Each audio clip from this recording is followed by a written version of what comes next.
अष्टावक्र गीता उपदेश संख्या 14। यदि स्वरूपभूत चेतन ही प्रकाशक है तब फिर अज्ञान कैसे रह सकता है, क्योंकि ज्ञान और अज्ञान दोनों तम और प्रकाश की तरह परस्पर विरोधी हैं।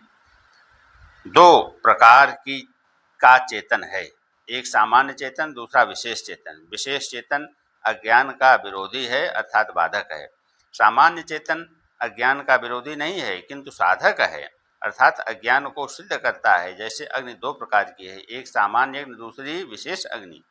सामान्य अग्नि तो सब काष्ठों में व्याप्य है, परंतु काष्ठों के स्वरूप को जलाती नहीं है किंतु बनाती है, क्योंकि जितने जगत के पदार्थ हैं वो सब भूतों के पंचीकरण से बने हैं। जैसे जो लकड़ी पंच तत्वों से बनी है उसको सामान्य तेज अर्थात अग्नि जो उसके भीतर है जलाती नहीं है, पर जब दो लकड़ियों का परस्पर रगड़ से जो विशेष अग्नि रूप तेज उसमें उत्पन्न होता है वह तुरंत उस लकड़ी को जला देता है, क्योंकि वह उसका विरोधी है। वैसे सामान्य चेतन जो सर्वत्र व्यापक है वह उस अज्ञान का विरोधी अर्थात बाधक नहीं है किंतु अपनी सत्ता से उसका बाधक है। और आत्माकार वृत्त्यवच्छिन्न विशेष चेतन है वही उस अज्ञान का बाधक अर्थात नाशक है। यदि स्वरूप चेतन अज्ञान का विरोधी होवे तब जड़ की सिद्धि भी न होगी। यदि आत्मा के प्रकाश का भी अभाव माना जाए तब जगदांध्य प्रसंग हो जाएगा।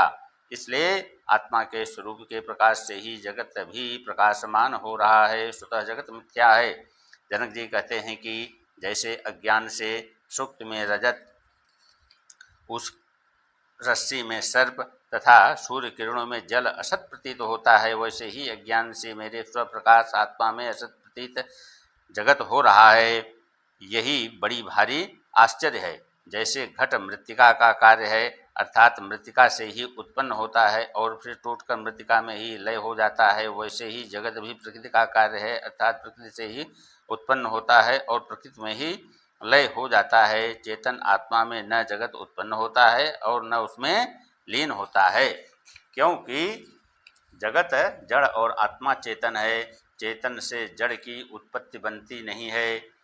ऐसा ही सांख्य शास्त्र वालों की शंका है। उसके उत्तर में कहते हैं कि सांख्य शास्त्र वाले परिणामवादी हैं और पूर्व वाली अवस्था में अवस्थान्तरता को प्राप्त होने का नाम ही परिणाम है। जैसे दूध का परिणाम दधि, मृत्तिका का घट और सुवर्ण का कुंडल है, वैसे प्रकृति का परिणाम जगत है, ऐसे सांख्य शास्त्र वाले मानते हैं। नैयायिक आरंभवादी हैं। अन्य वस्तु से अन्य वस्तु की उत्पत्ति का नाम आरंभवाद है।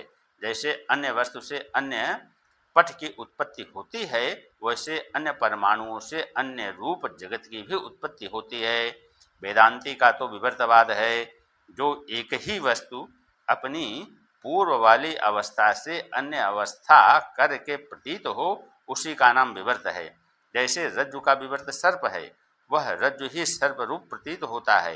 यदि जगत ब्रह्म का परिणाम माना जाए तब तो दोष आए कि चेतन से जड़ कैसे उत्पन्न होता है और कैसे जगत चेतन में लय हो जाता है। ये सब दोष वेदांती के मत में नहीं आते हैं, क्योंकि जैसे रज्जु के अज्ञान से रज्जु सर्परूप प्रतीत होता है, रज्जु का ज्ञान से उस सर्प की निवृत्ति हो जाती है, वैसे ब्रह्म आत्मा के स्वरूप के ज्ञान से जगत की भी निवृत्ति हो जाती है।